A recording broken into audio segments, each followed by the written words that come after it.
বিশ্ব নবীর সাহাবী আবু হুরায়রা রাদিয়াল্লাহু তাআলা আনহু তিনি বলছেন, ও মহিলা শোনো, তুমি যেই অপরাধের কথা আমার সামনে বর্ণনা করেছ, আমার মন বলে কুশ্চিন কালেও তোমার এই অপরাধ আল্লাহ রাব্বুল আলামিন মাফ করবে না। বিশ্ব নবীর সাহাবীর এই কথা শুনে মহিলা তিনি আশাহত হয়ে তিনি নিরাশ হয়ে ফিরে গেলেন। আর আফসোস করতে করতে যাচ্ছে, না হারে, এত সুন্দর করে যেই মালিক আমাকে বানিয়েছে, এত সুন্দর দেহ না জানি জাহান্নামের আগুনে প্রজ্বলিত হবে। মহিলা যখন কেঁদে কেঁদে বাড়ির দিকে ফিরে যাচ্ছিলেন, আল্লাহর নবীর সাহাবী রাত্র অতিবাহিত হওয়ার পর ফজরের নামাজ বিশ্ব নবীর সাথে আদায় করে রাসূলের সামনে তিনি ঘটনা উপস্থাপন করলেন। রাসূলের কাছে যখন ঘটনা শোনালেন, বিশ্ব নবী আবু হুরায়রা রাদিয়াল্লাহু তাআলা আনহু বলছেন, ওগো আবু হুরায়রা, তুমি ওই মহিলাকে যেই ঘোষণা করে দিয়েছ, তাকে যেই কথা শুনিয়ে দিয়েছ, এটা তো তুমি ঠিক করো নাই। তুমি কি শোনো নাই?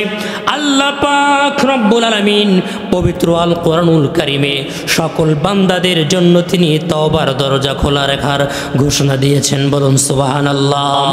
আমার ভাইরা, বিশ্ব নবীর সাহাবী হযরতে আবু হুরায়রা রাদিয়াল্লাহু তাআলা আনহু তিনি তিনার ঘরে তিনি অপেক্ষমান ছিলেন।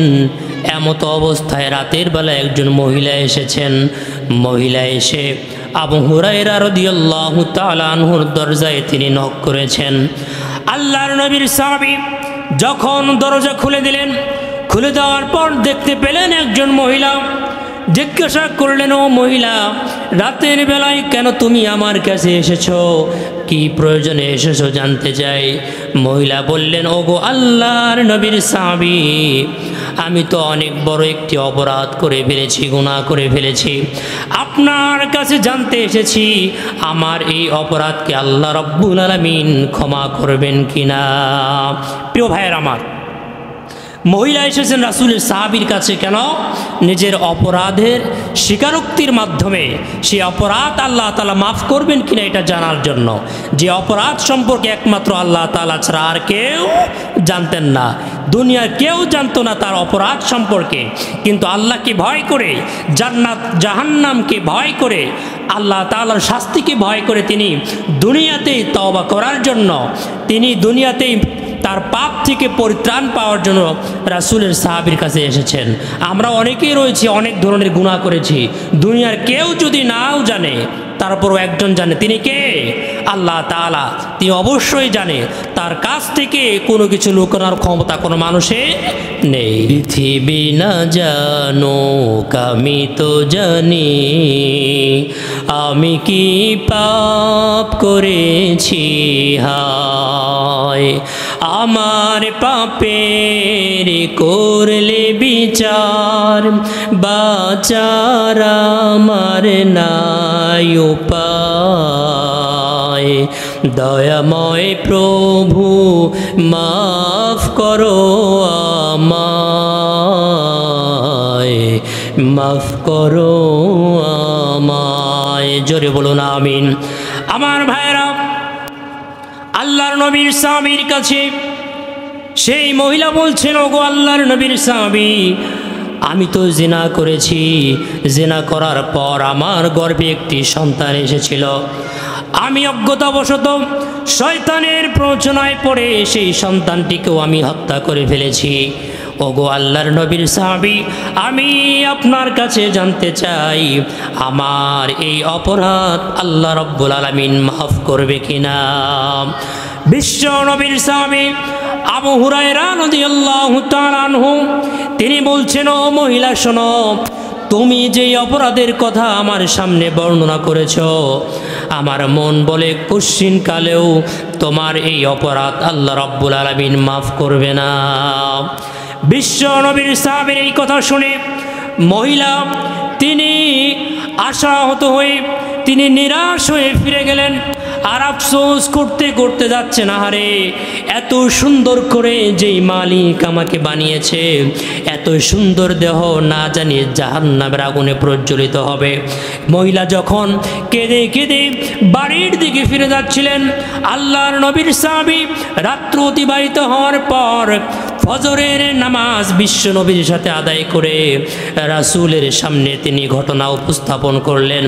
রাসূলের কাছে যখন ঘটনা শোনালেন, বিশ্ব নবী আবু হুরায়রা রাদিয়াল্লাহু তাআলা আনহু বলছেন, ওগো আবু হুরায়রা, তুমি ওই মহিলাকে যেই ঘোষণা করে দিয়েছ, তাকে যেই কথা শুনিয়ে দিয়েছ, এটা তো তুমি ঠিক করো নাই।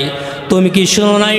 আল্লাহ পাক রব্বুল আলামিন পবিত্র আল কোরআনুল কারিমে সকল বান্দাদের জন্য তিনি তওবার দরজা খোলা রাখার ঘোষণা দিয়েছেন। বলুন সুবহানাল্লাহ।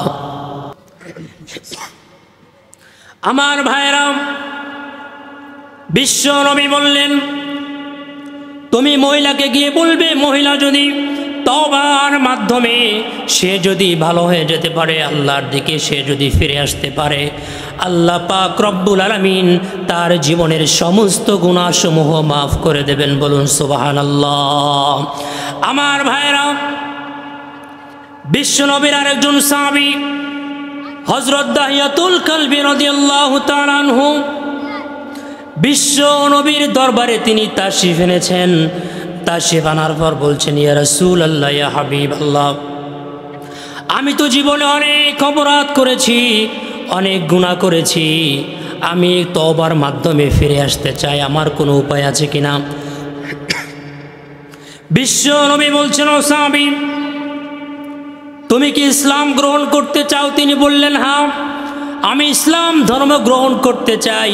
ইয়া রাসূলুল্লাহ, ইয়া হাবিবাল্লাহ, ইসলাম গ্রহণের মাধ্যমে আমি আপনার সাথী হয়ে যেতে চাই। বিশ্ব নবী বলছেন, হে দাহিয়াতুল কালবি, তুমি জীবনে কি অপরাধ করেছ আমার সামনে একটু বর্ণনা করো শুনি। দাহিয়াতুল কালবি বলছেন, ইয়া রাসূলুল্লাহ, ইয়া হাবিবাল্লাহ, আমি আমার জীবনে অনেক অপরাধ করেছি, অন্যায় করেছি। তার মধ্যে অন্যতম একটি অপরাধ হলো আইয়ামে জাহিলিয়াতের যুগে কন্যা সন্তানদের কোনো সমাজের মাঝে কোনো সম্মান ছিল না, তাদের কোনো ইজ্জত ছিল না। কোনো ঘরে যদি কন্যা সন্তান জন্মগ্রহণ করত, সমাজে তার পিতাকে ধিক্কার জানানো হতো, সমাজের মাঝে তার পিতাকে অপমান করা হতো। ইয়া রাসূলুল্লাহ, ইয়া হাবিবাল্লাহ, আমার ঘরে একটি চাঁদের মতো ফুটফুটে কন্যা সন্তান আল্লাহ রাব্বুল আলামিন দান করেছিলেন। সেই কন্যা সন্তান ভূমিষ্ঠ হওয়ার পর আমি সফরে ছিলাম, সফর থেকে যখন বাড়িতে ফিরে এসেছি, আমার স্ত্রী সেই কন্যা সন্তানটির সাথে আমাকে পরিচয় করে দিয়েছেন। পরিচয় করানোর পর আমি আমার মেজাজটাকে আর কন্ট্রোল করতে পারি নাই, নিজেকে ঠিক রাখতে পারি নাই।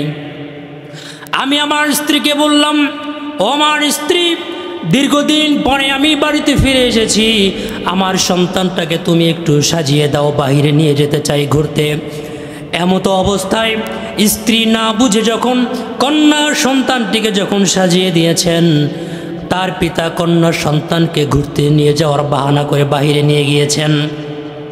নিয়ে যাওয়ার পর লোকালয় ছেড়ে দিয়ে গভীর জঙ্গল সব কিছুকে তিনি পাড়ি দিয়ে মরুভূমির ভিতরে তিনি গিয়ে গর্ত খনন করা শুরু করে দিলেন। তার উদ্দেশ্য হলো কন্যা সন্তানটাকে জীবন্ত দাফন করে দেওয়া। বলুন নাউযুবিল্লাহ।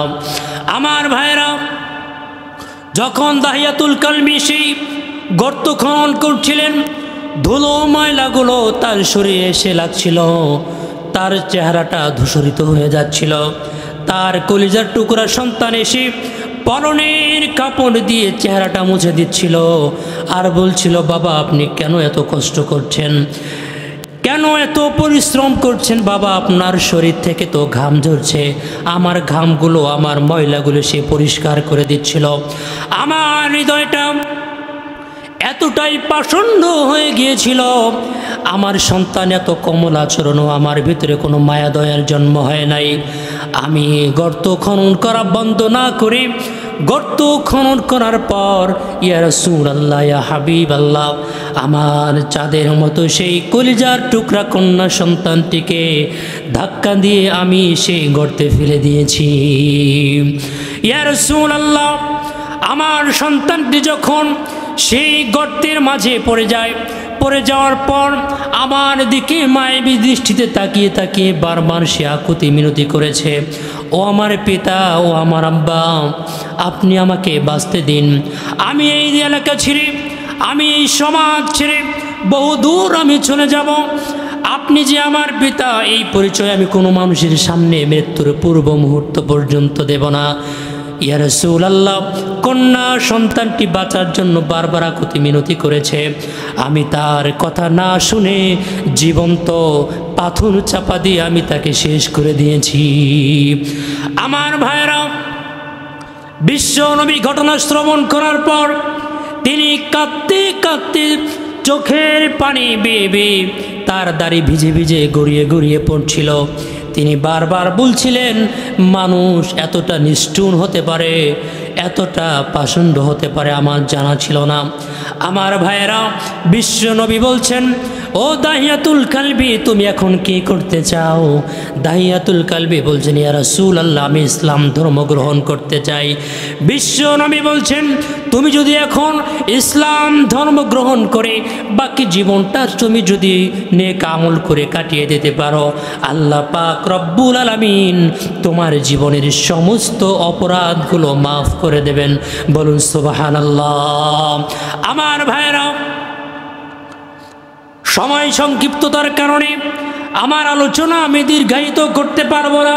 শেষ যেই কথাটি আপনাদের সম্মুখে বলতে চাই, দুনিয়ার ভিতরে আমরা লক্ষ্য করলে দেখতে পাই প্রত্যেকটা সন্তানকে মা বাবা তাদের নিজের জীবনের চাইতে বেশি মহব্বত করে ভালোবাসে।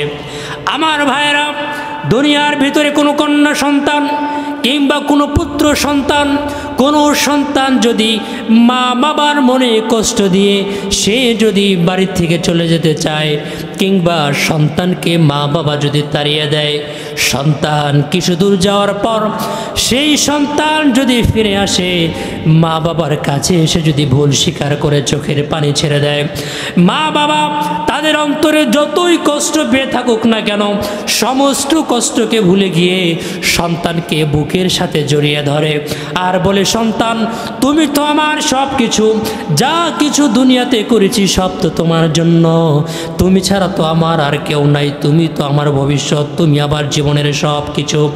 আমার ভাইয়েরা, কোন সন্তান যদি ফিরে আসার কারণে মা বাবার কলিজা ঠান্ডা হয়ে যায়, মা বাবা যদি সন্তুষ্ট হয়ে যায়, আল্লাহ পাক রব্বুল আলামিন জানিয়ে দিয়েছেন, কোনো বান্দা যখন আল্লাহকে ভুলে গিয়ে, রাসূলকে ভুলে গিয়ে, কোরআন সুন্নাহকে ভুলে গিয়ে সে যখন শয়তানের প্ররোচনায় পড়ে মন মস্তিষ্ক প্রসূত চিন্তা ভাবনাকে লালন করে দুনিয়ার জমিনে সে যখন চলাফেরা করে, আল্লাহ পাক রব্বুল আলামিন তার দিকে মায়ার নজরে তাকিয়ে থাকেন।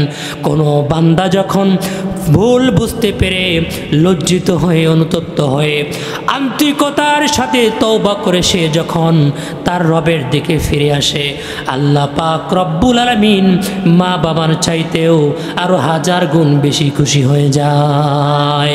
আমার ভাইরা, আল্লাহ পাক রব্বুল আলামিন কোরআনুল কারীমের মধ্যে বলেছেন, ইয়া আইয়ুহাল্লাযীনা আমানু তুবু ইলাল্লাহি তাওবাতান নাসুহা ইউকাফিরু আনকুম সাইয়্যাতিকুম ওয়া ইউদখিলুকুম জান্নাতিন তাজরি মিন তাহতিহাল আনহার।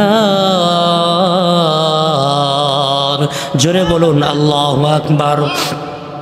আল্লাহ পাক রব্বুল আলামিন বলছেন, হে ইমানদার সকল, তোমরা যদি আন্তরিকতার সাথে, তোমরা যদি তওবার মাধ্যমে তোমাদের রবের দিকে ফিরে আসতে পারো, আল্লাহ পাক রব্বুল আলামিন তোমাদের ভুলগুলো তিনি মার্জনা করবেন, মোচন করে দেবেন এবং তোমাদেরকে চিরসুখের জান্নাতে দাখিল করবেন। বলুন সুবহানাল্লাহ।